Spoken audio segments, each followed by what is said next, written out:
Hello friends, welcome back to my channel PU Zone. Myself Priya. Today I am going to discuss about facts and facts in issue under section 3 of Indian Evidence Act 1872. So let's start. Before proceeding to facts in issue, let us know the definition of facts. The term fact under the Evidence Act refers to first one, external facts and internal facts. First we'll discuss about external facts.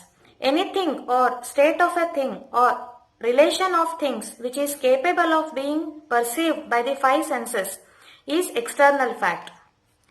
Any mental conditions regarding which a person is conscious of is called internal facts.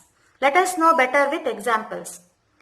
The arrangement of certain objects in a certain order is a fact. A man hearing or seeing something is a fact. A man uttering certain words is a fact. A man holding a certain opinion, having certain intention, acting in good faith or in a fraudulent manner, or using a particular word in a particular sense, or being or having been conscious of a particular sensation at a given time is a fact. A man having a certain reputation is a fact. Events which have neither occurred in the past nor in the present but are likely to occur in the future does not fall within the ambit of the definition of a fact under the Indian Evidence Act 1872. The feelings, opinions can't be perceived by the senses but can be felt by the mind, so they are internal facts. Internal facts can further be divided into positive facts and negative facts. Positive or affirmative facts are those facts which existence are positive. For example, A killed B. There are blood stains on the floor and there is a knife in the hand. So this is positive fact. The second, negative fact. Negative facts means non-existence of positive facts. For example, A and B are not seen together since last 30 days. No weapon is found in the house of A. A, the complainant, failed to identify B, the accused, due to lack of light.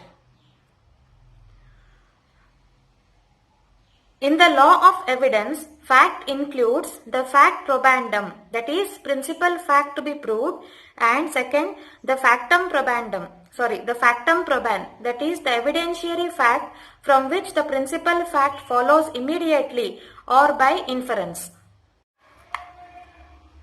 Now let us discuss about facts in issue. The expression facts in issue refers to facts out of which a legal right, liability or disability arises, and such legal right, liability or disability is involved in the inquiry and upon which the court has to give the decisions. The question as to what facts may be facts in issue must be determined by substantive law or the branch of procedural law which deals with pleadings. Let us know with an example. A is accused of the murder of B. At his trial, the following facts may be in issue. The first one, A caused B's death. Second, that A intended to cause B's death. Third, A had received grave and sudden provocation from B. Fourth, A is of unsound mind or incapable of knowing its nature.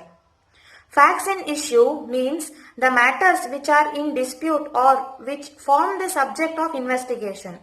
When a case comes before the court, it is important that the facts in controversy should first be determined, as because the evidence tendered must be relevant and pertinent to the points in issue.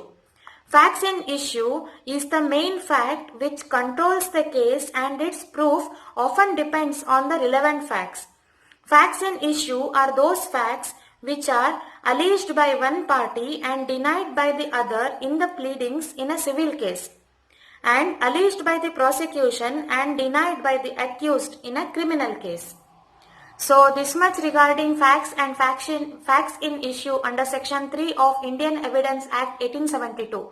If you have any doubts, then please comment me in the comment section. And if you like the video, then please subscribe to my channel and please click on bell icon for further notifications. Thank you.